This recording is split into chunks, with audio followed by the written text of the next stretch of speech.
शुरुआत करते हैं चैप्टर 2 की, जिसमें हम सीखेंगे लेसन 1। अमीर लोग पैसे के लिए काम नहीं करते। डैडी, क्या आप मुझे बता सकते हैं कि अमीर कैसे बना जाए? वे सुनते ही मेरे डैडी ने अपना शाम का न्यूज़पेपर नीचे रख दिया। बेटे, तुम अमीर क्यों बनना चाहते हो? क्योंकि आज जिमी की मम्मी अपनी नई महंगी कार में आई और वो लोग पिकनिक पर अपने सी साइड वाले घर पर जा रहे थे। जिमी अपने साथ साथ अपने 3 दोस्तों को ले गया, पर माइक और मुझे नहीं ले गया। उसने हमसे ये कहा कि वो हमें इसलिए नहीं ले जाएगा क्योंकि हम लोग गरीब बच्चे थे। उसने ऐसा कहा? डैडी ने आश्चर्य से पूछा। हां, बिल्कुल ऐसा ही कहा, मैंने दर्द भरी आवाज में कहा। डैडी ने अपना सिर हिलाया, नाक तक चश्मे को चढ़ाया और फिर न्यूज़पेपर पढ़ने लगे। मैं उनके जवाब का इंतजार करता रहा। ये 1956 की बात है। तब मैं 9 साल का था।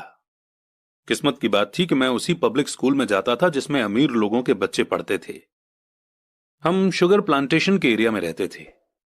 प्लांटेशन के मैनेजर और उस एरिया के बाकी अमीर लोग जैसे डॉक्टर, बिजनेसमैन और बैंकर अपने बच्चों को फर्स्ट क्लास से 6th क्लास तक इसी स्कूल में भेजते थे। 6th क्लास के बाद बच्चों को प्राइवेट स्कूलों में भेजा जाता था।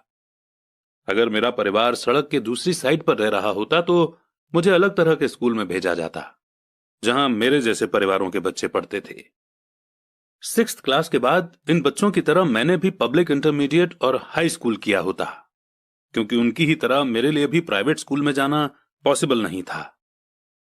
मेरे डैडी ने आखिर न्यूज़पेपर को रख दिया। मुझे पता था कि वे क्या सोच रहे थे। उन्होंने धीमे से शुरुआत की। अगर तुम अमीर बनना चाहते हो तो तुम्हें पैसे बनाना सीखना चाहिए। मैं पैसे बनाना किस तरह सीख सकता हूं? अपने दिमाग के इस्तेमाल से, उन्होंने मुस्कुराते हुए कहा, जिसका असली मतलब यह था कि बस मैं तुम्हें इतना ही बता सकता हूं, या मैं इसका जवाब नहीं जानता, इसलिए मुझे तंग मत करो। एक पार्टनरशिप हुई। अगली सुबह मैंने अपने सबसे अच्छे दोस्त माइक को अपने डैडी की बातें बताई। जहां तक मुझे याद है, उस स्कूल में माइक और मैं 2 ही गरीब बच्चे थे। माइक भी मेरी ही तरह का था, क्योंकि वो भी किस्मत की वजह से ही उस स्कूल में था। ऐसा लगता था जैसे किसी ने कस्बे में स्कूलों की सरहदें तय कर दी थीं, और इसी कारण हम लोग अमीर बच्चों के स्कूल में पढ़ रहे थे। सच कहा जाए तो हम लोग गरीब नहीं थे, पर हमें ऐसा लगता था, क्योंकि बाकी सभी बच्चों के पास नए बेसबॉल ग्लव्स, नई साइकिल और हर चीज होती थी, और हर चीज नई होती थी, और हमारे पास सब पुरानी। मम्मी और डैडी ने हमें जरूरत की सभी चीजें दी थीं, जैसे खाना, घर, कपड़े, लेकिन इससे ज्यादा कुछ नहीं। मेरे डैडी कहा करते थे कि अगर तुम्हें कोई चीज चाहिए तो उसके लिए काम करो। हमें बहुत सी चीजें चाहिए थीं, लेकिन 9 साल के बच्चों के करने के लिए ज्यादा काम मौजूद नहीं थे। माइक ने पूछा, तो पैसा कमाने के लिए हमें क्या करना चाहिए? मैं नहीं जानता, मैंने कहा, लेकिन क्या तुम इस काम में मेरे पार्टनर बनना चाहोगे? वो राजी हो गया, और उस शनिवार की सुबह माइक मेरा पहला बिजनेस पार्टनर बन गया। हम दोनों पूरी सुबह यही सोचते रहे कि पैसा किस तरह कमाया जाए। कभी कभार हम उन बेफिक्र बच्चों के बारे में बात करते रहे जो जिमी के सी साइड वाले घर पर मजे कर रहे होंगे। इससे थोड़ी चोट पहुंचती थी, पर यह चोट अच्छी थी, क्योंकि इसने हमें यह सोचने के लिए मोटिवेट किया कि पैसा कैसे कमाया जाए। और आखिरकार उस दोपहर को हमारे दिमाग में बिजली कौंध गई। यह एक ऐसा आइडिया था जो माइक ने किसी साइंस की किताब में पढ़ा था। एक्साइटेड होकर हमने अपने हाथ मिलाए, क्योंकि हमारे पास अब एक बिजनेस था। अगले कुछ हफ्तों तक मैं और माइक आसपास के इलाकों में भागदौड़ करते रहे। हम दरवाजों पर दस्तक देते थे और पड़ोसियों से कहते थे कि वे अपने इस्तेमाल किए हुए टूथपेस्ट ट्यूब हमारे लिए रख लें। हैरत से हमें देखते हुए ज्यादातर लोगों ने मुस्कुराकर हमारी बात मान ली। कुछ ने हमसे पूछा कि हमें टूथपेस्ट ट्यूब क्यों चाहिए। इसके जवाब में हमने कहा कि हम आपको ये नहीं बता सकते, ये एक बिजनेस सीक्रेट है। हफ्ते गुजरते गए और मेरी मां बहुत दुखी हो गई। अपने रॉ मटेरियल को इकट्ठा करने के लिए हमने जो जगह चुनी थी वो उनकी वॉशिंग मशीन के ठीक पास में थी, एक ब्राउन कार्डबोर्ड के डिब्बे में जिसमें कभी केचप की बोतलें रखी रहती थीं। आज वहां पर हमारी और पड़ोसियों के टूथपेस्ट की इस्तेमाल की हुई ट्यूब्स पड़ी थीं। आखिर एक दिन मां के सब्र का बांध टूट गया। पड़ोसियों के मुड़े तुड़े और इस्तेमाल किए हुए टूथपेस्ट ट्यूब्स को देखते देखते वो ऊब गई थीं। उन्होंने पूछा, तुम लोग क्या कर रहे हो? पर मैं ये नहीं सुनना चाहती कि एक बिजनेस सीक्रेट है। इस कचरे को साफ कर दो या मैं इसे उठाकर बाहर फेंक देती हूं। माइक और मैंने उनके हाथ पैर जोड़े और उन्हें यह बताया कि जल्दी ही हमारा काफी रॉ मटेरियल जमा हो जाएगा और फिर हम प्रोडक्शन शुरू कर देंगे।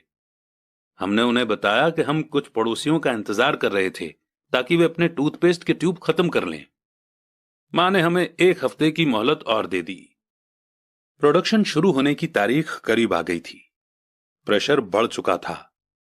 हमारे वेयरहाउस के मालिक यानी मेरी मां ने हमारी पहली पार्टनरशिप कंपनी को जगह खाली करने का नोटिस थमा दिया था।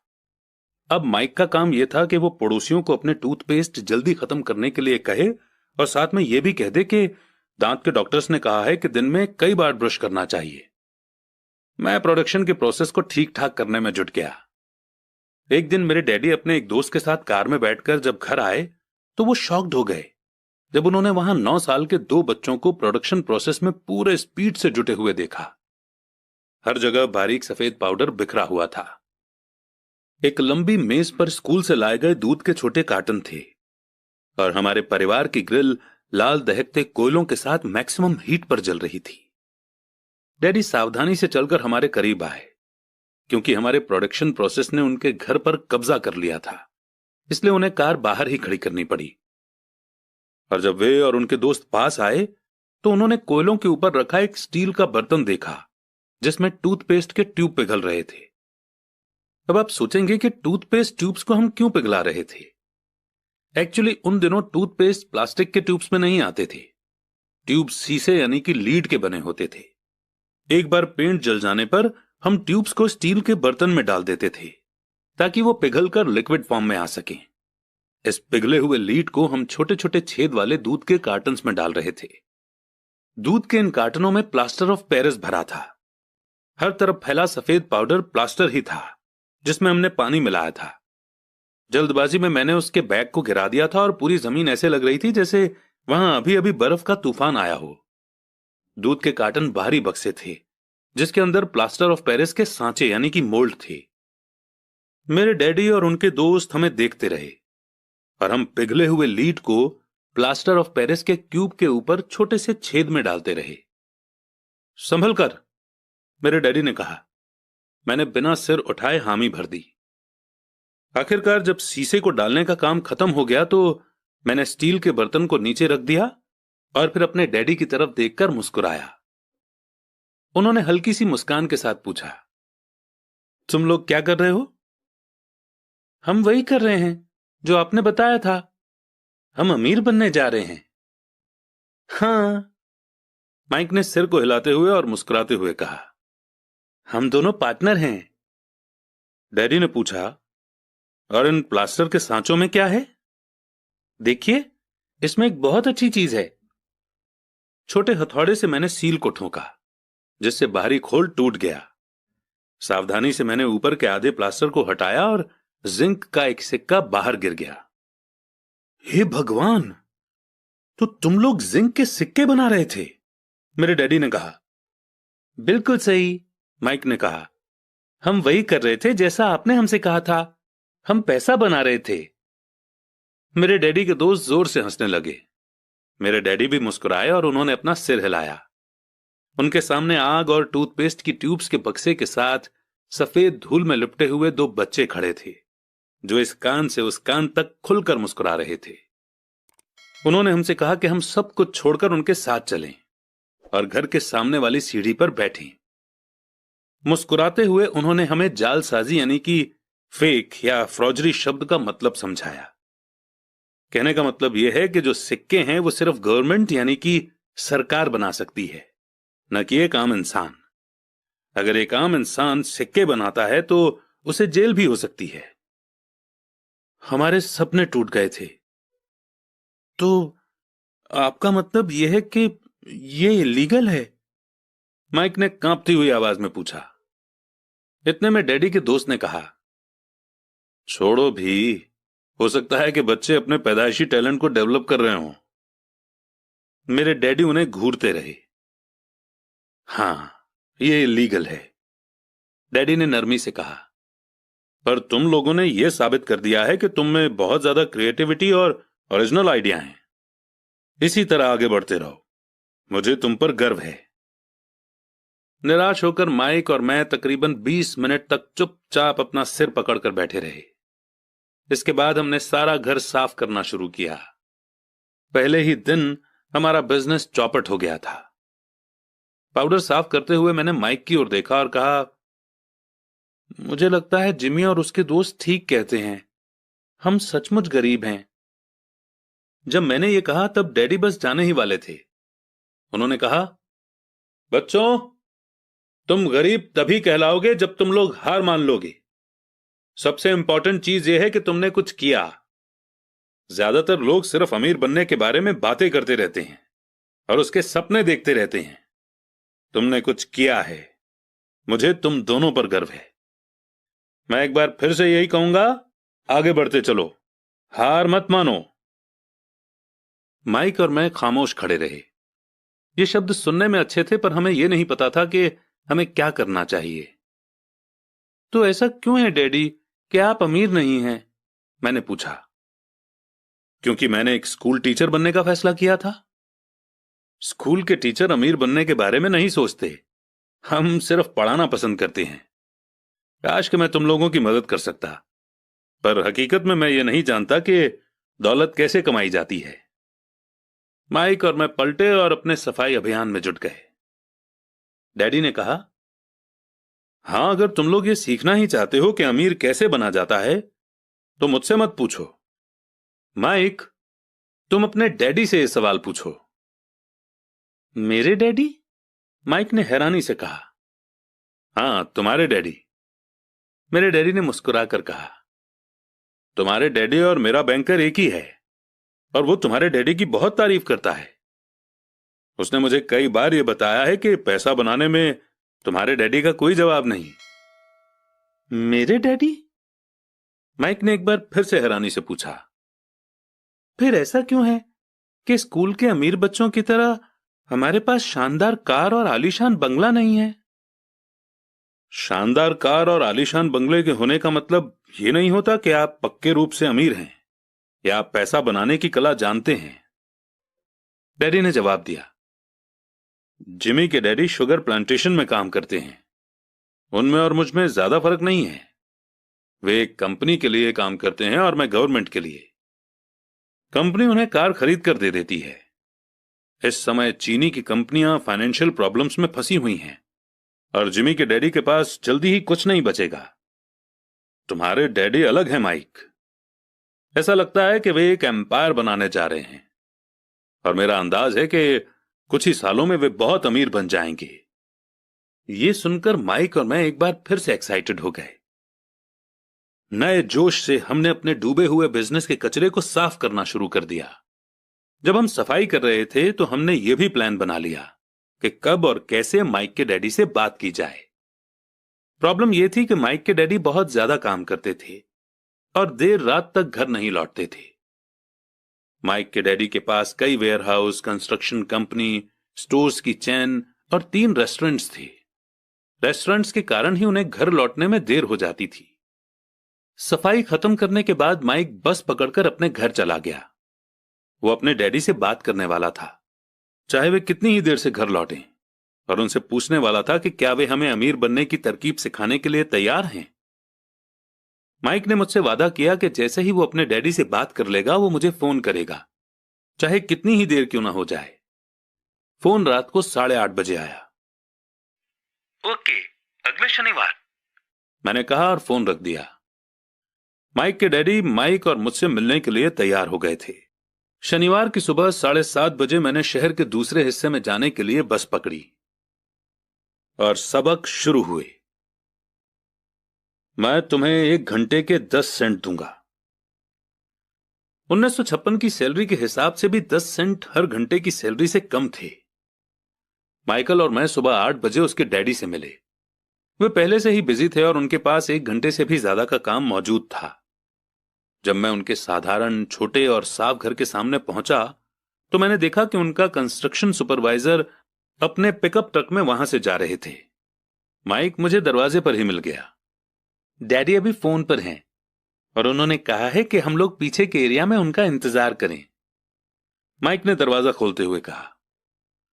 जब मैंने उसके पुराने घर की दहलीज के अंदर कदम रखा तो लकड़ी के पुराने फर्श की चरमराहट सुनाई दी। दरवाजे के अंदर सस्ती सी चटाई थी। चटाई वहां इसलिए रखी गई थी ताकि फर्श पर पड़े अनगिनत पैरों के निशानों को छुपाया जा सके। हालांकि वो साफ थी, पर यह साफ दिखता था कि वो पुरानी हो गई थी और उसे बदल देना चाहिए। जब मैं लिविंग रूम में घुसा तो वहां मेरा दम घुटने लगा था। वहां पुराने फर्नीचर की बू आ रही थी और इसमें कोई शक नहीं है कि उस फर्नीचर को म्यूजियम में होना चाहिए था। सोफे पर दो औरतें बैठी थीं जिनकी उम्र मेरी मां से थोड़ी ज्यादा होगी। औरतों के सामने एक आदमी मजदूरों के कपड़ों में बैठा हुआ था। उसने खाकी पैंट और खाकी शर्ट पहन रखा था, हालांकि कपड़े साफ और प्रेस किए हुए थे। उस आदमी की उम्र मेरे डैडी से लगभग 10 साल ज्यादा होगी, शायद 45 साल। ये लोग कौन हैं? मैंने पूछा। अरे ये लोग डैडी के लिए काम करते हैं। बूढ़ा आदमी उनके वेयर हाउसों को संभालता है और औरतें रेस्टोरेंट की मैनेजर हैं।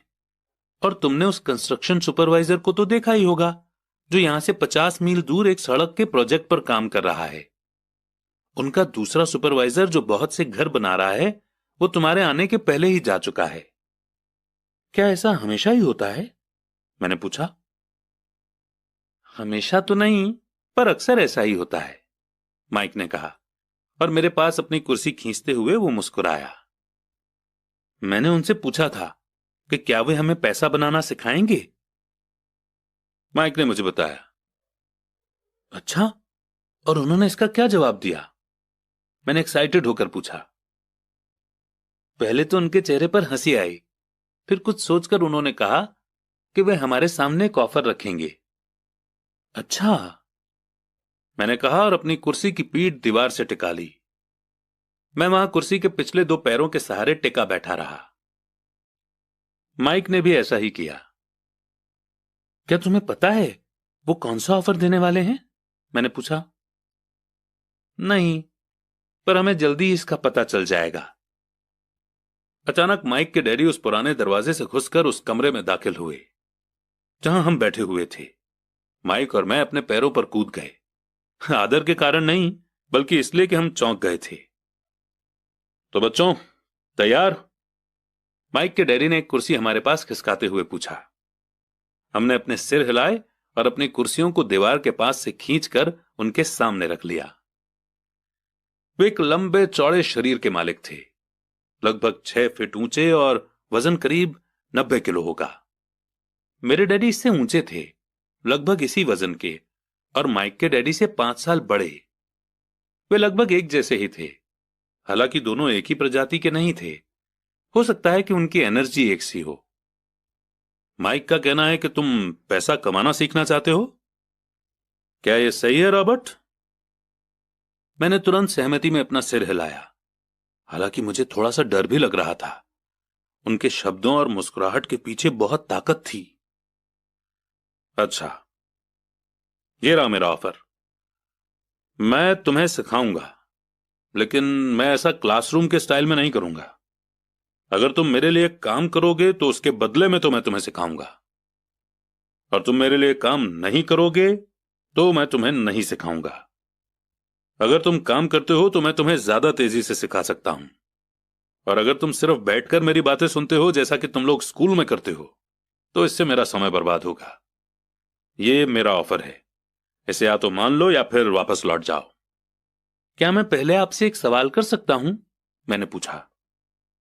नहीं, इसे या तो मान लो या फिर वापस लौट जाओ। मेरे पास बर्बाद करने के लिए फालतू समय नहीं है, अभी ढेर सारा काम पड़ा हुआ है। अगर तुम में तुरंत फैसला करने की क्षमता नहीं है तो तुम कभी पैसे कमाना नहीं सीख पाओगे। मौके आते हैं और चले जाते हैं, इसीलिए तुरंत फैसला लेने की एबिलिटी एक इंपॉर्टेंट स्किल है। तुमने जैसा चाहा था वैसा एक मौका तुम्हारे सामने मौजूद है।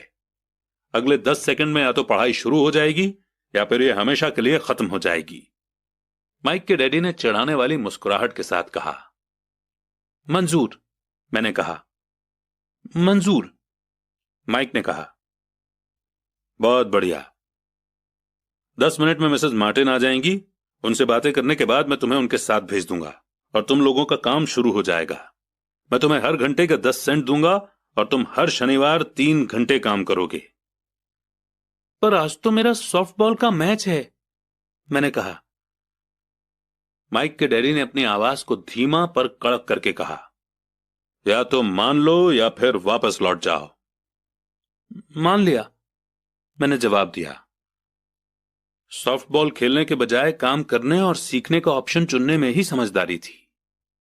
शनिवार की खुशनुमा सुबह 9 बजे माइक और मैं मिसेस मार्टिन के साथ काम कर रहे थे। वे एक दयालु और सब्र वाली औरत थीं।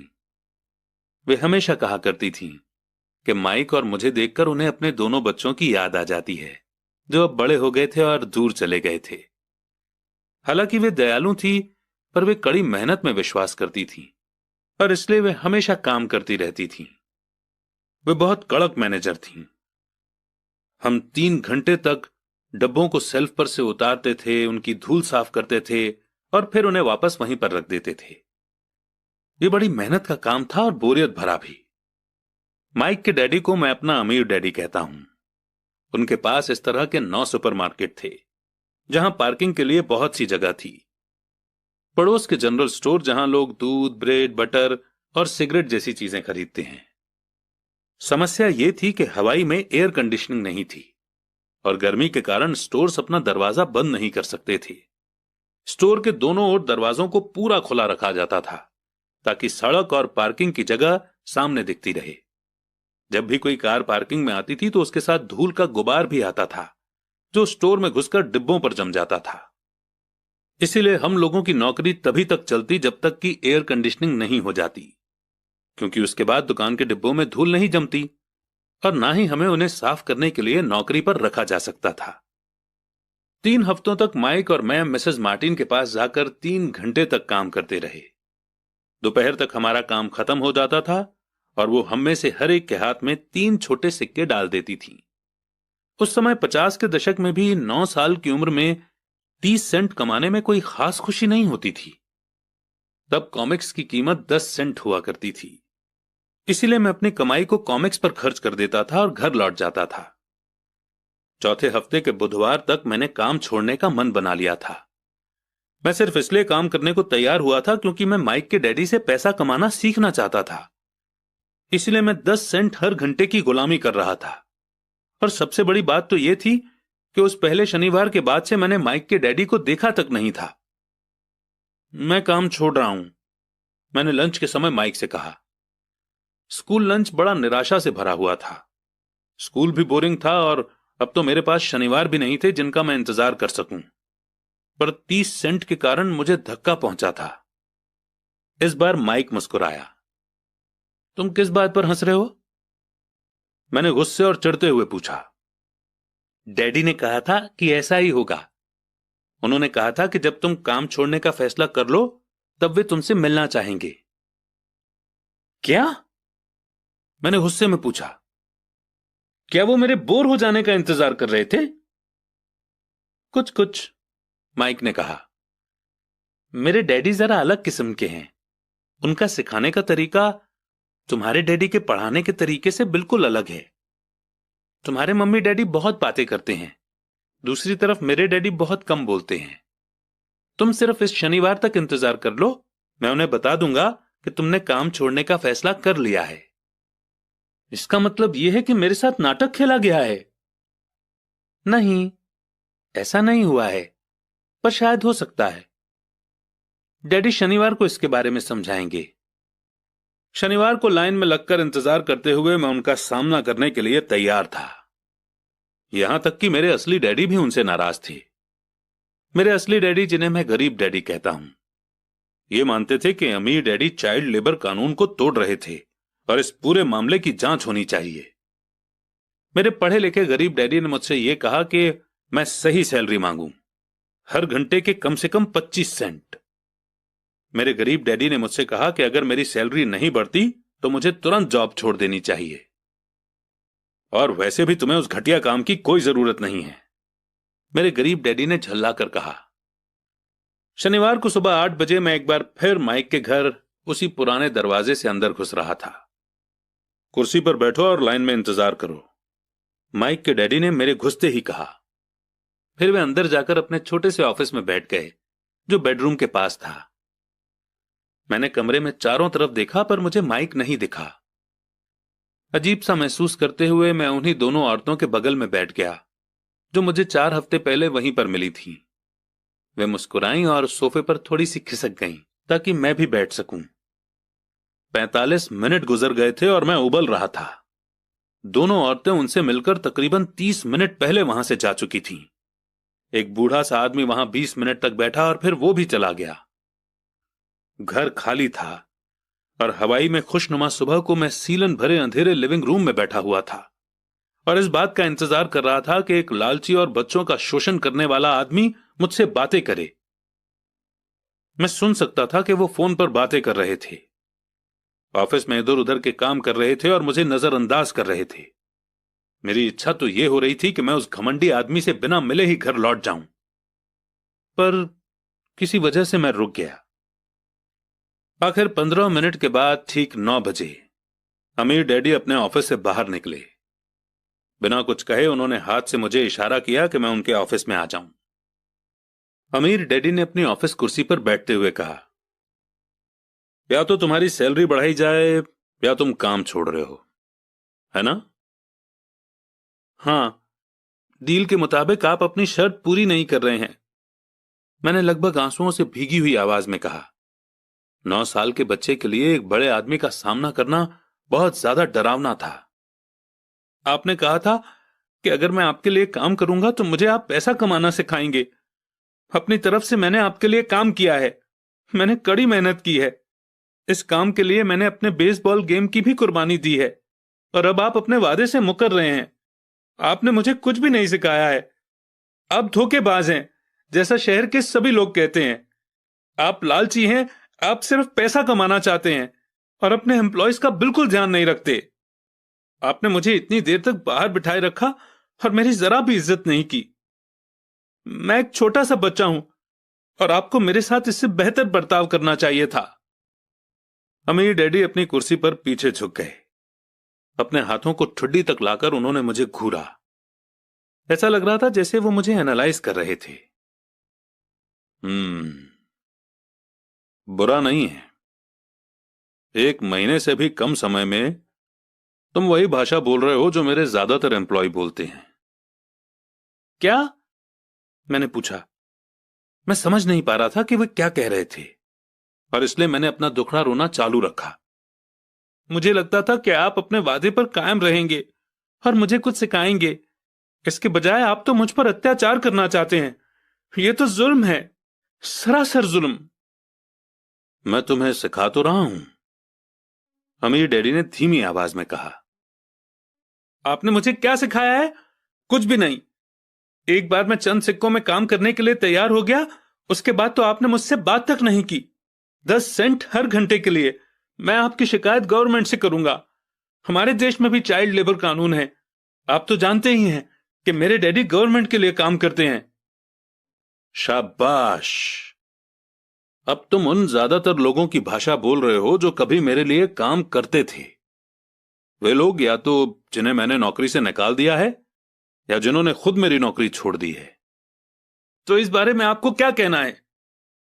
और मुझे यह लग रहा था कि कम उम्र के बावजूद मैं बहादुरी से बातें कर रहा था। आपने मुझसे झूठ बोला।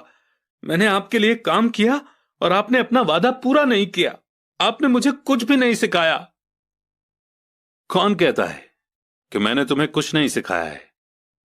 मेरे अमीर डैडी ने शांति से कहा।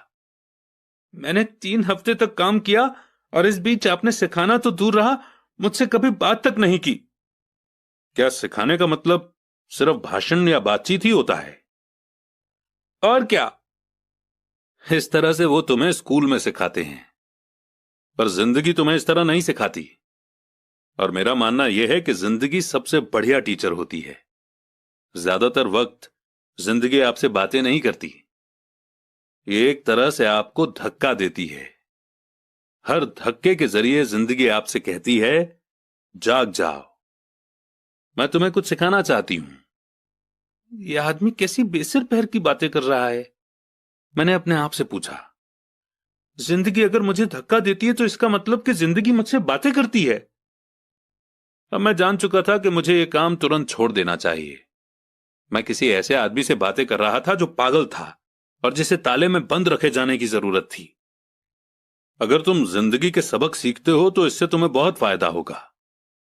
अगर तुम ऐसा नहीं करते हो तो जिंदगी तुम्हें लगातार धक्के देती रहेगी। लोग दो चीजें करते हैं, कुछ लोग जिंदगी के धक्कों को सहन करते चले जाते हैं, बाकी लोग गुस्सा हो जाते हैं।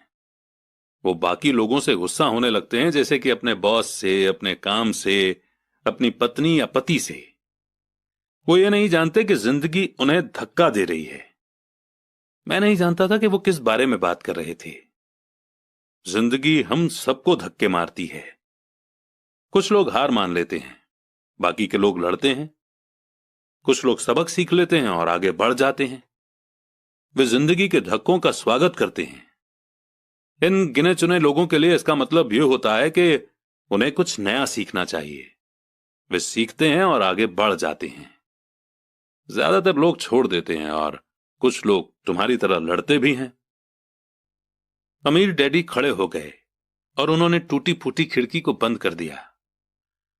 अगर तुम ये सबक सीख लेते हो तो तुम एक समझदार, अमीर और सुखी नौजवान बन सकते हो। अगर तुम ये नहीं सीखते हो तो तुम जिंदगी भर अपनी समस्याओं के लिए अपनी नौकरी, कम सैलरी या अपने बॉस को कोसते रहोगे।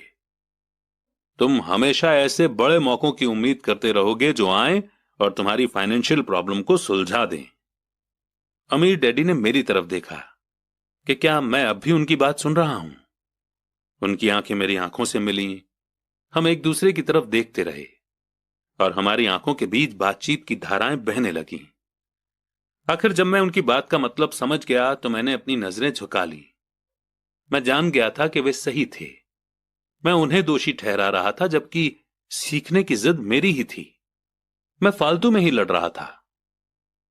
अमीर डैडी ने आगे कहा, अगर आप इस तरह के आदमी हैं जिसमें हिम्मत नहीं है तो आप जिंदगी की हर प्रॉब्लम के सामने हार मान जाओगे।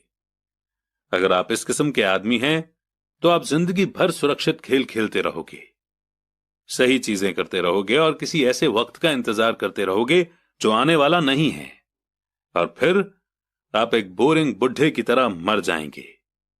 आपके बहुत से दोस्त होंगे जो आपकी सिर्फ इसलिए तारीफ करेंगे क्योंकि आप एक मेहनती और भले आदमी थे। आपने अपनी जिंदगी सेफ गेम खेलने और सही चीजें करने में गुजार दी। पर सच बात तो यह है कि आपने जिंदगी की प्रॉब्लम्स के सामने घुटने टेक दिए थे। आप रिस्क मोल लेने की कल्पना तक से डरते थे। हकीकत में तो आप जीतना चाहते थे, पर आपके लिए हार का डर जीतने के एक्साइटमेंट से ज्यादा ताकतवर साबित हुआ। अंदर से आप और सिर्फ आप जान पाएंगे कि आपने कभी जीतने की कोशिश ही नहीं की। आपने सुरक्षित खेल खेलने का ऑप्शन चुना। हमारी नजरें एक बार फिर मिली। 10 सेकंड तक हम एक दूसरे की तरफ देखते रहे और एक बार फिर मैंने तभी नजरें हटाई जब मैं उनकी बात का मतलब समझ गया। आप मुझे धक्का दे रहे थे? मैंने पूछा। कुछ लोग ऐसा कह सकते हैं। अमीर डैडी मुस्कुराए। मैं तो यही कहूंगा कि मैं तुम्हें जिंदगी का स्वाद चखा रहा था। कैसा स्वाद? मैंने पूछा। मैं अब भी गुस्सा था, पर अब मेरी जानने की इच्छा भी जाग गई थी और अब मैं सीखने के लिए भी तैयार था। तुम दोनों ऐसे पहले लोग हो जिन्होंने मुझसे पैसे बनाने की कला सीखने की रिक्वेस्ट की है। मेरे पास 150 से भी ज्यादा एम्प्लॉइज हैं, पर उनमें से एक ने भी मुझसे पैसा कमाने की कला के बारे में कभी नहीं पूछा। वे मुझसे नौकरी मांगते हैं, सैलरी मांगते हैं, पर पैसा बनाने की कला नहीं सीखना चाहते। तो ज्यादातर लोग इसी तरह अपनी जिंदगी के सबसे बेहतरीन साल पैसे के लिए काम करने में बर्बाद कर देंगे और आखिर तक ये कभी समझ ही नहीं पाएंगे कि दरअसल वे किसके लिए काम कर रहे हैं। मैं पूरा ध्यान लगाकर उनकी बात सुनता रहा। तो जब माइक ने मुझसे कहा कि तुम पैसा कमाने की कला सीखना चाहते हो, तो मैंने एक ऐसा कोर्स तैयार किया जो असली जिंदगी के करीब था। मैं बोलते बोलते थक जाता, पर तुम कभी मेरी बात का मतलब नहीं समझ पाते। इसीलिए मैंने फैसला किया कि तुम्हें जिंदगी के थपेड़ों का स्वाद चखा दिया जाए, ताकि तुम मेरी बात सुन भी सको और समझ भी सको। इसी कारण मैंने तुम्हें 1 घंटे के 10 सेंट दिए थे। तो 10 सेंट हर घंटे काम करने के बाद मैंने क्या सबक सीखा? यही कि आप घटिया हैं और अपने एम्प्लॉयज का शोषण करते हैं। अमीर डैडी अपनी कुर्सी पर पीछे की तरफ झुकते हुए जोर से हंसने लगे। जब उनकी हंसी बंद हुई तो उन्होंने कहा, अच्छा होगा अगर तुम अपने सोचने का नजरिया बदल लो। मुझे समस्या मत मानो, मुझे दोष देना छोड़ दो। अगर तुम सोचते हो कि तुम्हारी समस्या मैं हूं, तो तुम्हें मुझे बदलना होगा। इसके बजाय अगर तुम्हें यह लगता है कि तुम्हारी समस्या तुम खुद हो, तो तुम खुद को बदल सकते हो, सीख सकते हो और ज्यादा समझदार बन सकते हो। ज्यादातर लोग चाहते हैं कि दुनिया का हर आदमी बदल जाए, बस हम खुद ही ना बदलें। मैं तुम्हें यह बता दूं कि किसी दूसरे को बदलने से ज्यादा आसान यह है कि हम खुद को बदल लें। मैं आपकी बात ठीक से समझ नहीं पाया। अपनी प्रॉब्लम के लिए मुझे दोष देना छोड़ दो, अमीर डैडी ने बेचैन होकर मुझसे कहा। पर आपने मुझे सिर्फ 10 सेंट की ही सैलरी दी, तो तुमने क्या सीखा? अमीर डैडी ने मुस्कुराकर पूछा। यही कि आप घटिया हैं, मैंने शरारत भरी मुस्कान के साथ कहा। अच्छा, तो तुम ये सोचते हो कि प्रॉब्लम मैं हूं? वो तो आप हैं ही। खैर, इसी तरीके से सोचते रहो और तुम जिंदगी भर कुछ नहीं सीख पाओगे। अगर तुम्हारा नजरिया यही है कि समस्या मैं हूं, तो तुम्हारे पास क्या ऑप्शन रह जाते हैं? अगर आप मेरी सैलरी नहीं बढ़ाते या मुझे ज्यादा इज्जत नहीं देते, तो मैं काम छोड़कर चला जाऊंगा। ठीक कहा, और ज्यादातर लोग यही करते हैं। वे काम छोड़कर चले जाते हैं और दूसरी जॉब की तलाश करते हैं, जहां उन्हें बेहतर मौके या ज्यादा अच्छी सैलरी मिले। उन्हें यह गलतफहमी होती है कि नई नौकरी या ज्यादा सैलरी से उनकी प्रॉब्लम सुलझ सकती है, और ज्यादातर मामलों में ऐसा नहीं होता। तो समस्या किस तरह से सुलझ सकती है? 10 सेंट हर घंटे के हिसाब से सैलरी लेकर मुस्कुराते हुए? अमीर डैडी मुस्कुराए। यही बाकी के लोग करते हैं। वे ये जानते हुए भी कम सैलरी में काम करते हैं, क्योंकि नौकरी छूट जाने पर उनका और उनके परिवार का पेट कैसे भरेगा। इसलिए मन मसोस कर वे नौकरी करते हैं और यह सोचकर सैलरी बढ़ने का इंतजार करते हैं कि ज्यादा पैसा आने से समस्या सुलझ जाएगी। ज्यादातर लोग ऐसा ही सोचते हैं और कड़ी मेहनत करते हुए दूसरी नौकरी भी कर लेते हैं, पर उसमें भी उन्हें सैलरी कम ही मिलती है। मैं फर्श को घूरता रहा। अब मैं अमीर डैडी के सबक को समझने लगा था। मुझे यह एहसास हो गया था कि यही जिंदगी का स्वाद है। आखिरकार मैंने ऊपर की ओर देखा और अपना सवाल दोहराया, तो फिर यह समस्या किस तरह सुलझेगी?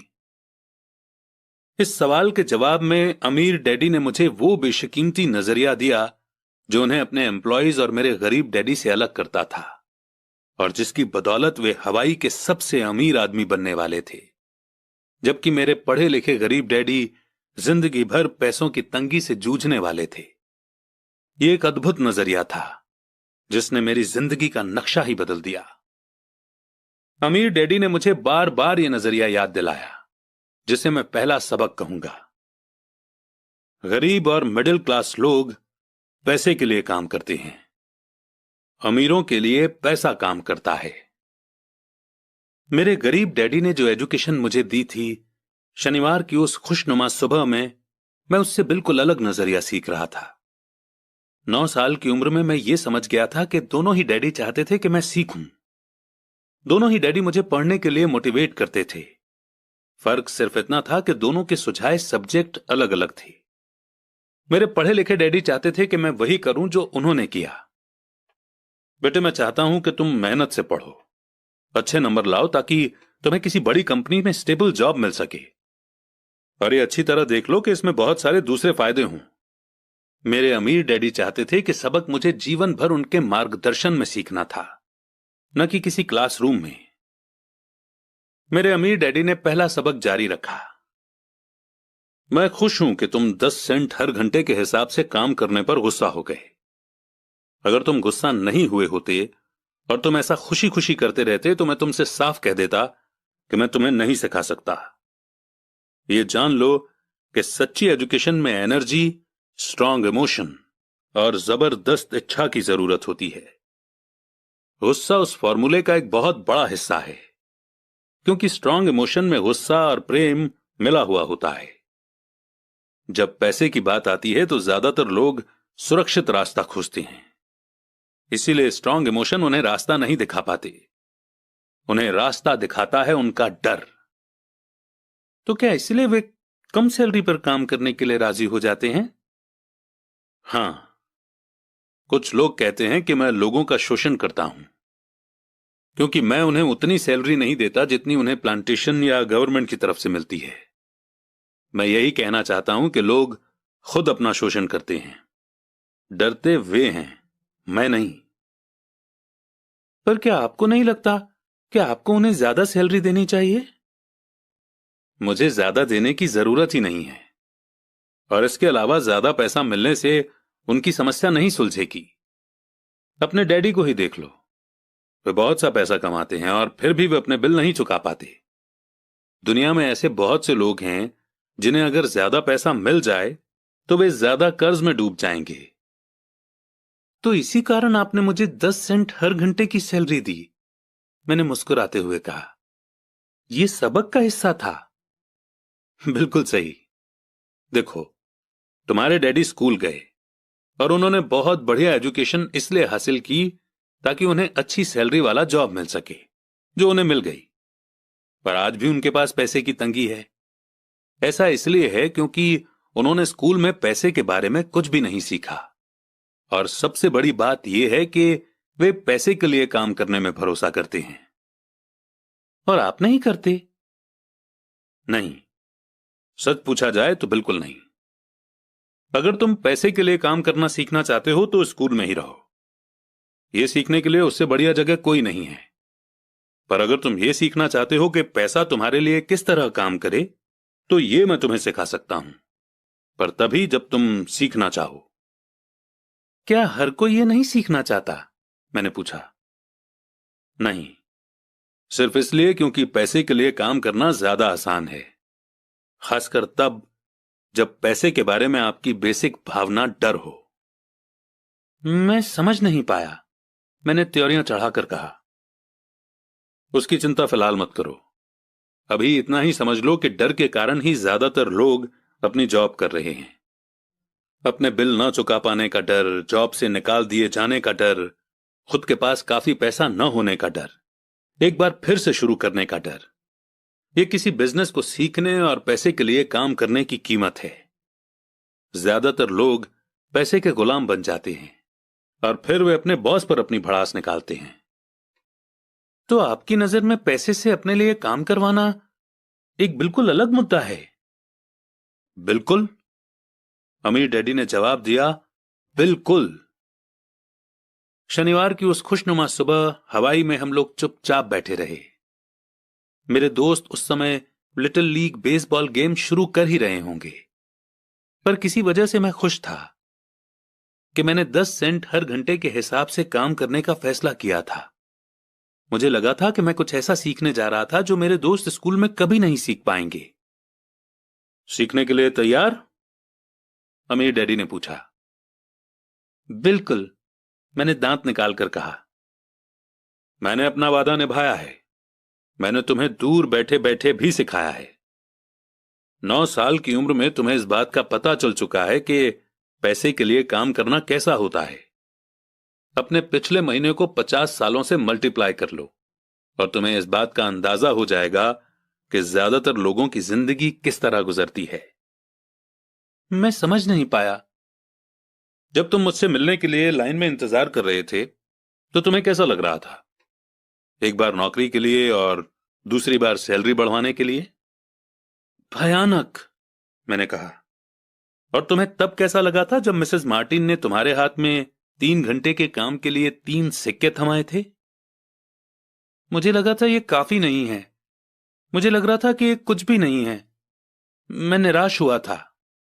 और यही ज्यादातर एम्प्लॉयज को लगता है जब वे अपनी सैलरी के चेक को देखते हैं, खासकर तब जब उससे टैक्स और बाकी कटौतियां कर ली जाती हैं।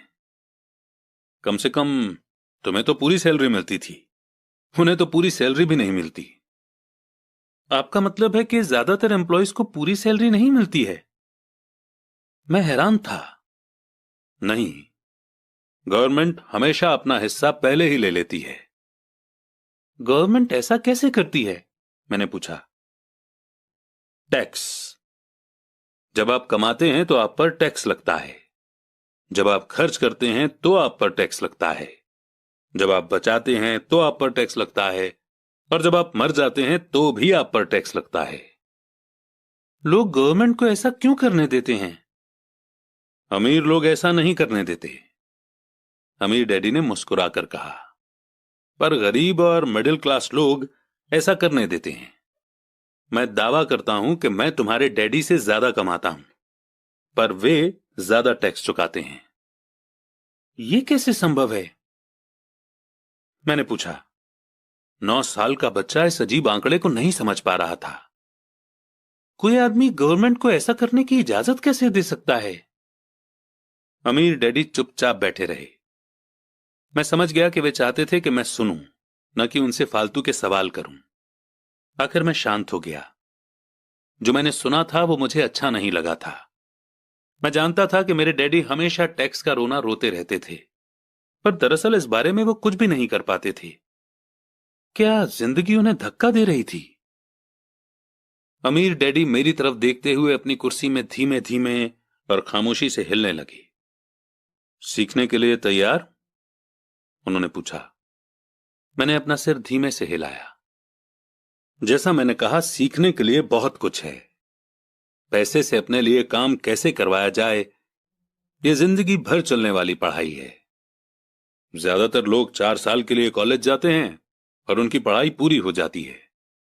मैं पहले से ही जानता हूं कि मेरी पैसों से जुड़ी हुई पढ़ाई जीवन भर चलेगी, और इसकी वजह यह है कि मैं जितना ज्यादा जान लेता हूं, उससे भी ज्यादा जानने की मेरी इच्छा बढ़ती चली जाती है। ज्यादातर लोग इस सब्जेक्ट को कभी नहीं पढ़ते। वे नौकरी पर जाते हैं, अपनी सैलरी लेते हैं, अपनी चेकबुक को बैलेंस करते हैं और बात खत्म हो जाती है। इसके बाद भी उन्हें अचरज होता है कि उनके जीवन में पैसे की समस्याएं क्यों हैं। फिर वे सोचते हैं कि ज्यादा पैसों से उनकी समस्या हल हो जाएगी। बहुत कम लोगों को यह एहसास होता है कि असली समस्या पैसों से जुड़ी एजुकेशन या नॉलेज की है। तो मेरे डैडी को टैक्स की समस्या इसलिए है क्योंकि उनमें पैसों की समझ नहीं है? मैंने बेचैन होकर पूछा। देखो, पैसे से अपने लिए काम कैसे करवाया जाए, टैक्स तो उस एजुकेशन का सिर्फ एक हिस्सा है। आज तो मैं सिर्फ यह देखना चाहता था कि तुम में अब भी पैसे के बारे में सीखने की गहरी इच्छा बची है या नहीं। ज्यादातर लोगों में सीखने की गहरी इच्छा नहीं होती। वे स्कूल जाना चाहते हैं, कोई बिजनेस सीखना चाहते हैं, अपनी नौकरी में मजे करना चाहते हैं और ढेर सारा पैसा कमाना चाहते हैं। एक दिन वे तब जागते हैं जब उनके सामने पैसे की समस्या आ जाती है, और तब वे काम करना बंद नहीं कर सकते। पैसे के लिए काम करने की यही कीमत होती है, और उन्हें यह कीमत चुकानी ही पड़ती है। अगर वे पैसे से अपने लिए काम करवाना सीख लेते तो उनके सामने यह समस्या कभी नहीं आती। तो तुम में अब भी सीखने की, जानने की इच्छा है? अमीर डैडी ने पूछा। मैंने हामी में सिर हिलाया। अच्छा, अब काम पर वापस जाओ और इस बार मैं तुम्हें बिल्कुल सैलरी नहीं दूंगा। क्या? मैंने हैरान होकर पूछा। तुमने सही सुना है, सैलरी बंद। तुम हर शनिवार 3 घंटे उसी तरह काम करोगे, पर इस बार तुम्हें 10 सेंट हर घंटे के हिसाब से सैलरी नहीं मिलेगी। तुम्ही ने तो कहा कि तुम पैसे के लिए काम करना नहीं सीखना चाहते, इसलिए मैं बदले में तुम्हें कुछ भी नहीं दूंगा। मुझे अपने सुने हुए शब्दों पर भरोसा नहीं हो रहा था। मैंने माइक से पहले ही बात कर ली है, वो पहले से ही काम कर रहा है, मुफ्त में डिब्बों की सफाई कर रहा है और उन्हें करीने से जमा रहा है। अब तुम भी जल्दी से जाकर काम में जुट जाओ। ये ठीक नहीं है, मैं चिल्लाया। आपको कुछ न कुछ सैलरी तो देनी चाहिए। तुमने कहा था कि तुम सीखना चाहते हो। अगर तुम इस बात को अभी नहीं सीख पाओगे तो तुम भी उन्हीं दो औरतों और बूढ़े आदमी की तरह बन जाओगे जो मेरे लिविंग रूम में बैठे थे। ये लोग पैसे के लिए काम करते हैं और डरते हैं कि मैं उन्हें नौकरी से न निकाल दूं।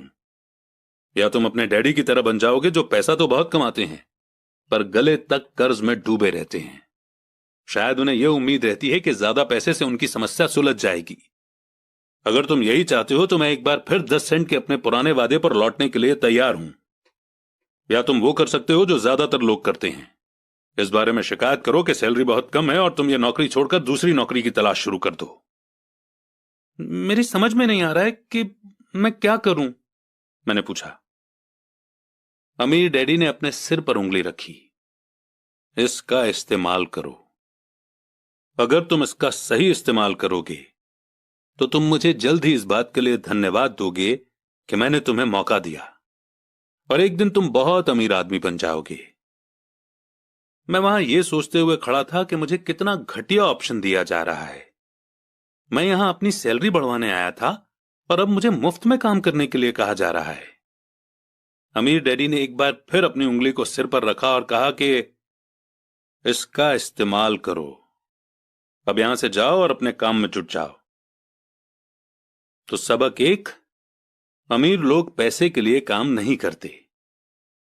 मैंने अपने गरीब डैडी को यह नहीं बताया कि अब मैं मुफ्त में काम कर रहा हूं। उन्हें यह समझ में नहीं आता। मैं उन्हें इसकी वजह ठीक से इसलिए नहीं समझा सकता था क्योंकि मैं खुद भी इसे ठीक से नहीं समझ पाया था। अगले 3 हफ्ते माइक और मैं 3 घंटे तक हर शनिवार को काम करते रहे, मुफ्त में।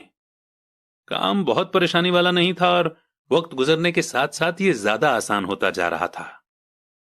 मुझे अफसोस था तो बस अपने छूटे हुए बेसबॉल गेम्स और कॉमिक्स का। अब मैं उनका मजा नहीं ले सकता था। तीसरे हफ्ते दोपहर में अमीर डैडी आए। हमने उनके ट्रक के पार्किंग में आने की आवाज सुनी।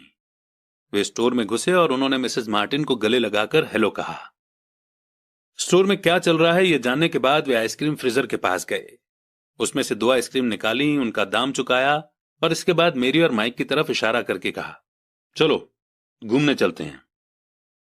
हम सड़क के पार गए, कुछ कारों को चकमा दिया और एक बड़े घास के मैदान में टहलने लगे जहां कुछ बड़े लोग सॉफ्ट बॉल खेल रहे थे। दूर की पिकनिक टेबल पर बैठकर उन्होंने माइक और मुझे आइसक्रीम दी। कैसा चल रहा है? बढ़िया, माइक ने कहा। मैंने सहमति में सिर हिलाया। कुछ और सीखा? अमीर डैडी ने पूछा। माइक और मैंने एक दूसरे की तरफ देखा, अपने कंधे उचकाए और अपने सिर को नामे एक साथ हिलाया। और अब जो हम सबक सीखने वाले थे वो ये था, जिंदगी के सबसे बड़े जाल से बचना। अच्छा ये होगा कि तुम बचपन से ही ये सोचना शुरू कर दो। तुम अब जिंदगी के सबसे बड़े सबक को देख रहे हो। अगर तुम इस सबक को सीख लेते हो तो तुम बहुत ज्यादा आजादी और सुरक्षा भरी जिंदगी का सुख ले सकते हो। अगर तुम ये सबक नहीं सीख पाते हो तो तुम भी मिसेस मार्टिन और इस पार्क में खेल रहे ज्यादातर लोगों की तरह ही बन जाओगे। वे बहुत ज्यादा मेहनत करते हैं पर उसके बदले में उन्हें बहुत कम पैसे मिलते हैं। वे नौकरी की सुरक्षा के मोह में फंसे रहते हैं। हर साल मिलने वाली 3 हफ्ते की छुट्टियों और 45 साल तक काम करते रहने के बाद मिलने वाली थोड़ी सी पेंशन का सपना देखते रहते हैं।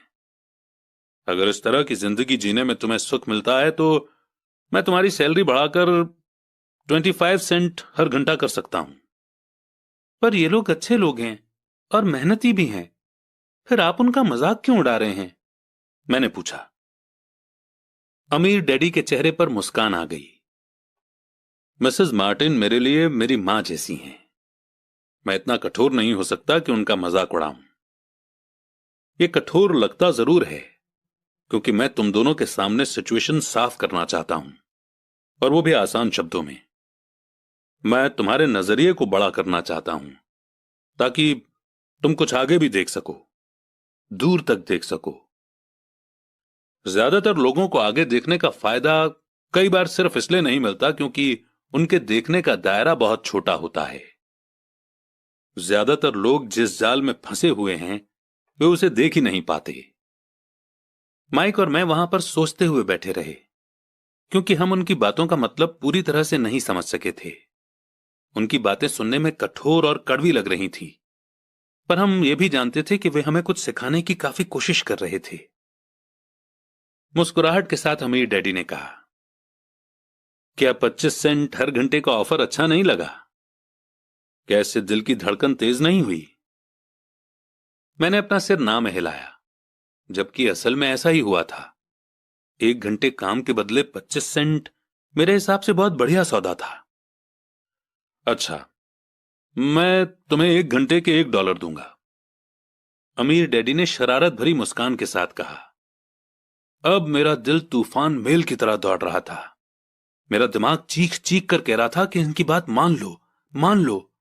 मुझे अपने कानों पर भरोसा नहीं हो रहा था, पर फिर भी मैं चुप रहा। अच्छा, $2 हर घंटे के? मुझे ऐसा लगा जैसे मेरे छोटे से 9 साल के पुराने दिमाग में किसी ने बम फोड़ दिया हो। 1956 में $2 हर घंटे की कमाई मुझे दुनिया का सबसे अमीर बच्चा बना देती। मैं इतना सारा पैसा कमाने की कल्पना भी नहीं कर सकता था। मैं हां कहना चाहता था। मैं सौदा पक्का करना चाहता था। मुझे नई साइकिल दिख रही थी, नए बेसबॉल के ग्लव्स दिख रहे थे। मेरे पास कड़क नोट देखकर मेरे दोस्तों की जलन और तारीफ भी मुझे साफ दिख रही थी। सबसे बड़ी बात तो यह थी कि जिम्मी और उसके अमीर दोस्त मुझे फिर कभी गरीब नहीं कह सकते थे।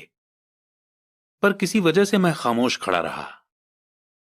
हो सकता है कि मेरे दिमाग में गर्मी बढ़ जाने से उसका फ्यूज उड़ गया हो, पर मन ही मन मैं $2 हर घंटे का ऑफर मानने के लिए बेताब था। आइसक्रीम पिघल चुकी थी और मेरे हाथ पर बह रही थी। आइसक्रीम की डंडी खाली थी और इसके नीचे वेनिला और चॉकलेट के टुकड़े थे, जिसके मजे चींटियां ले रही थी। अमीर डैडी हम दोनों बच्चों को देख रहे थे, जो आंखें फाड़कर और खाली दिमाग से उन्हें घूर रहे थे। उन्हें मालूम था कि वे हमारा टेस्ट ले रहे हैं, और वे ये भी जानते थे कि हमारे दिल का एक कोना उस ऑफर को मानने के लिए बेताब हो रहा होगा। वो जानते थे कि हर इंसान की आत्मा का एक हिस्सा कमजोर और जरूरतमंद होता है, जिसे खरीदा जा सकता है, और वो ये भी जानते थे कि हर इंसान की आत्मा का एक हिस्सा मजबूत और पक्के इरादों वाला होता है, जिसे कभी नहीं खरीदा जा सकता। असली सवाल यह था कि इनमें से कौन सा हिस्सा ज्यादा ताकतवर है। उन्होंने अपनी जिंदगी में हजारों लोगों की परीक्षा ली थी। जब वे नौकरी मांगने के लिए आए लोगों का इंटरव्यू लेते थे, तो वे हर बार आत्माओं की परीक्षा लेते थे। अच्छा, $5 हर घंटे? अचानक मेरे अंदर शांति छा गई। कुछ था जो बदल गया था। ऑफर बहुत ही बड़ा था और मूर्खता से भरा लग रहा था। 1956 में गिने चुने लोगों को $5 हर घंटे से ज्यादा मिलता होगा। लालच खत्म हो गया था और इसकी जगह शांति ने ले ली थी। धीमे से मैं अपनी बाईं तरफ खड़े माइक की तरफ मुड़ा। उसने भी मेरी तरफ देखा। मेरी आत्मा का जो हिस्सा कमजोर और जरूरतमंद था, वो खामोश हो चुका था। मेरा वो हिस्सा जिसे खरीदा नहीं जा सकता था, वो आगे आ चुका था। मेरे दिमाग और आत्मा में पैसे को लेकर हुई इस जंग में शांति और विश्वास जीत चुके थे। मैं जानता था कि माइक भी उसी बिंदु पर पहुंच चुका होगा। अच्छा, ज्यादातर लोगों की एक कीमत होती है, और उनकी कीमत इसलिए होती है क्योंकि हम सभी में दो भावनाएं होती हैं, डर और लालच।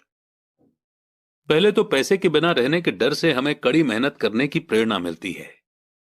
इसके बाद जब हमें सैलरी मिलती है, तो हमें लालच या इच्छा की भावना जाग जाती है। पैसा होने पर हम उन बढ़िया चीजों के बारे में सोचने पर मजबूर हो जाते हैं जो उस पैसे से खरीदी जा सकती हैं। इस तरह हमारी जिंदगी का एक पैटर्न बन जाता है। किस तरह का पैटर्न? मैंने पूछा। सुबह जागने, काम पर जाने, खर्च करने, सुबह जागने, काम पर जाने, खर्च करने। लोगों की जिंदगी हमेशा डर और लालच, इन्हीं दो भावनाओं से चलती है। उन्हें अगर ज्यादा पैसा दे भी दें, तो वे इस पैटर्न पर चलकर अपना खर्च बढ़ा लेंगे।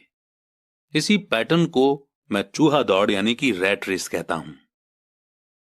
क्या कोई दूसरा रास्ता भी है? माइक ने पूछा। हां, अमीर डैडी ने धीमे से कहा, पर इसे बहुत कम लोग खोज पाते हैं। और वो रास्ता क्या है? माइक ने पूछा। उसी रास्ते को तुम लोग काम करते हुए और मेरे साथ सीखते हुए खोज लोगे। मैं यही उम्मीद करता हूं। इसी कारण मैंने तुम्हें पैसे देना बंद कर दिया है। पर इस बारे में कोई हिंट तो दीजिए, माइक ने कहा। हम लोग मेहनत से काम करते करते थक चुके हैं, खासकर तब जब इसके बदले में हमें कुछ नहीं मिल रहा है। पहला कदम तो यह है कि तुम लोग सच बोलो, अमीर डैडी ने कहा। हम लोग झूठ नहीं बोल रहे हैं, मैंने कहा। मैंने कब कहा कि तुम लोग झूठ बोल रहे हो? मैं तो यह कह रहा हूं कि सच्ची बात कह देनी चाहिए, अमीर डैडी ने जवाब दिया। किस बारे में? मैंने पूछा। इस बारे में कि तुम लोगों को कैसा लग रहा है। तुम्हें यह किसी और से कहने की जरूरत नहीं है, सिर्फ अपने आप से सच बोलो। आपके कहने का मतलब यह है कि इस पार्क में मौजूद आपके लिए काम करने वाले लोग, मिसेस मार्टिन, ये सब लोग ऐसा नहीं करते? मुझे ऐसा ही लगता है। इसके बजाय उन्हें हमेशा पैसा नहीं होने का डर सताता रहता है। उस डर का सामना करने के बजाय, सोचने के बजाय, ये लोग सिर्फ रिएक्ट करते रहते हैं। इस दौरान वे दिल से काम लेते हैं, दिमाग से नहीं। अमीर डैडी ने अपने सिर पर उंगली ठोकते हुए कहा। फिर उनके हाथ में कुछ पैसे आ जाते हैं और उनमें खुशी, इच्छा और लालच की भावनाएं जाग जाती हैं। और एक बार फिर वे दिमाग से सोचने के बजाय दिल से काम करने लगते हैं। तो वे दिल से यानी अपनी भावनाओं से सोचते हैं, माइक ने कहा। बिल्कुल ठीक। वे इस बारे में सच नहीं बताते कि उन्हें कैसा लग रहा है। वे अपनी भावना से काम करते हैं और दिमाग से सोचने का कष्ट नहीं उठाते। उन्हें डर लगता है कि वे नौकरी करने जाते हैं और आशा करते हैं कि ज्यादा पैसा आने से उनका डर दूर हो जाएगा, पर ऐसा नहीं होता है। वही पुराना डर उन्हें फिर से सताने लगता है। वे फिर से नौकरी करने जाते हैं और फिर आशा करते हैं कि पैसा उनके डर को कम कर देगा, पर ऐसा नहीं होता। डर के कारण ही वे नौकरी के जाल में फंसे रहते हैं। पैसा कमाते हैं, काम करते हैं, पैसा कमाते हैं और आशा करते हैं कि डर से उनका पीछा छूट जाएगा। पर हर रोज जब वे उठते हैं तो उनका पुराना डर भी उनके साथ उठता है। वही पुराना डर करोड़ों लोगों को रात भर जगाता है और उनकी रात बहुत चिंता और परेशानी में गुजरती है। इसलिए वो उठते हैं, काम पर जाते हैं और यह आशा करते हैं कि सैलरी के चेक से उनके दिल को कुतरने वाले इस डर को वे मौत के घाट उतार देंगे। सच बात तो यह है कि पैसा उनकी जिंदगी को चला रहा है, पर वे इस बारे में कभी सच नहीं बोलते हैं। पैसे ने उनकी भावनाओं पर कब्जा कर लिया है और उनकी आत्माओं पर भी। यह कहकर अमीर डैडी खामोश हो गए ताकि उनके शब्दों में छुपा संदेश हमारे अंदर चला जाए। माइक और मैंने उनकी बातें सुनी थीं, पर हम उनका मतलब पूरी तरह से नहीं समझ पाए थे। मुझे अक्सर यह हैरानी होती थी कि लोगों को ऑफिस जाने की इतनी जल्दी क्यों होती है। उन्हें अपनी नौकरी में खास मजा नहीं आता था और वे कभी खुश भी नहीं दिखते थे। फिर क्या वजह थी जो उन्हें जल्दी ऑफिस जाने के लिए मोटिवेट करती थी? जब अमीर डैडी ने देख लिया कि हम जितना समझ सकते थे हमने उतना समझ लिया है, तो उन्होंने आगे कहा, मैं ये चाहता हूं कि तुम लोग इस जाल से बचो। दरअसल मैं तुम्हें यही सिखाना चाहता हूं। मेरा मकसद तुम्हें सिर्फ अमीर बनना सिखाना नहीं है, क्योंकि अमीर बनने से समस्या नहीं सुलझेगी। अमीर बनने से समस्या नहीं सुलझेगी? मैंने आश्चर्य से पूछा। बिल्कुल नहीं। मुझे दूसरी भावना, इच्छा के बारे में अपनी बात पूरी करने दो। कुछ लोग इसे लालच कहते हैं, पर मैं इसे इच्छा कहना ज्यादा पसंद करता हूं। यह बुरा नहीं है कि हम किसी बेहतर, ज्यादा सुंदर, ज्यादा सुखद या रोमांचक चीज की इच्छा रखें। लोग इच्छा होने की वजह से भी पैसे के लिए काम करते हैं। उन्हें सुख के लिए भी पैसों की जरूरत होती है, क्योंकि वे मानते हैं कि पैसे से सुख खरीदा जा सकता है। पर पैसा जो खुशी देता है वो अक्सर पल भर की होती है। उन्हें ज्यादा खुशी, ज्यादा आनंद, ज्यादा आराम या ज्यादा सुरक्षा हासिल करने के लिए और ज्यादा पैसे की जरूरत होती है। इसीलिए वे काम करते रहते हैं और ये सोचते रहते हैं कि पैसा डर और लालच से परेशान उनकी आत्माओं को शांत कर देगा। पर पैसा ये काम नहीं कर सकता। अमीर होने के बाद भी नहीं? माइक ने पूछा। हां, अमीर होने के बाद भी नहीं। दरअसल बहुत से अमीर लोग इच्छा के कारण नहीं बल्कि डर के कारण अमीर होते हैं। वे सचमुच सोचते हैं कि दौलत हो तो पैसे न होने का डर, गरीब होने का डर खत्म हो जाता है। इसीलिए वे ढेर सारी दौलत जमा कर लेते हैं और तब जाकर उन्हें पता चलता है कि उनका डर और भी बढ़ गया है। उन्हें अब इसके खोने की चिंता सताने लगती है। मैं ऐसे दोस्तों को जानता हूं जो बहुत सा पैसा होने के बाद भी काम में जुटे रहते हैं। मैं ऐसे लोगों को भी जानता हूं जिनके पास आज करोड़ों की दौलत है, पर वे आज उससे भी ज्यादा चिंतित और परेशान हैं जितने वे अपने गरीबी के दिनों में थे। उन्हें इस बात का डर है कि वे अपनी सारी दौलत खो देंगे। अमीर बनने से पहले जो डर उन्हें सता रहे थे वे अमीर होने के बाद और भी बढ़ गए हैं। दरअसल उनकी आत्मा का कमजोर और जरूरतमंद हिस्सा अब और तेजी से चीख रहा है। वे अपने आलीशान बंगलों, शानदार कारों और उस ऐशो आराम की जिंदगी को नहीं खोना चाहते जो पैसे से खरीदी गई हैं। वे इसी चिंता में घुलते रहते हैं कि अगर वे कंगाल हो गए तो उनके दोस्त क्या कहेंगे। इसी चिंता की वजह से कई लोग तो न्यूरोटिक और फ्रस्ट्रेट हो चुके हैं। हालांकि वे अमीर दिखते हैं और उनके पास पहले से ज्यादा पैसा है। तो क्या गरीब आदमी ज्यादा सुखी होता है? मैंने पूछा। नहीं, मेरे हिसाब से तो नहीं होता। पैसे से दूर रहना भी उतना ही बड़ा पागलपन है जितना कि उसके पीछे भागना।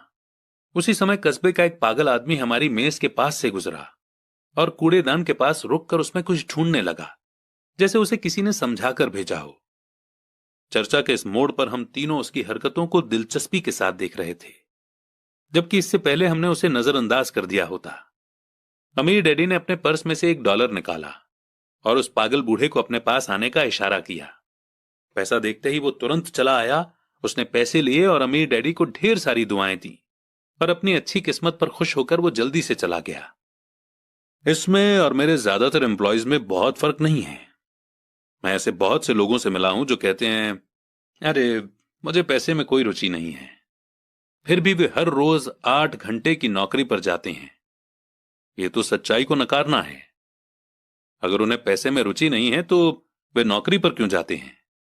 इस तरह की सोच पागलपन की सोच है। उस कंजूसी भरी सोच से भी ज्यादा पागलपन की जिसमें कोई आदमी पैसे पर कुंडली मारकर बैठ जाता है। जब मैं वहां अपने अमीर डैडी की बात सुन रहा था तब मेरे दिमाग में यह ख्याल आ रहा था कि मेरे गरीब डैडी 1000 बार यह कह चुके थे कि मुझे पैसों में कोई रुचि नहीं है। वे ऐसा अक्सर कहा करते थे।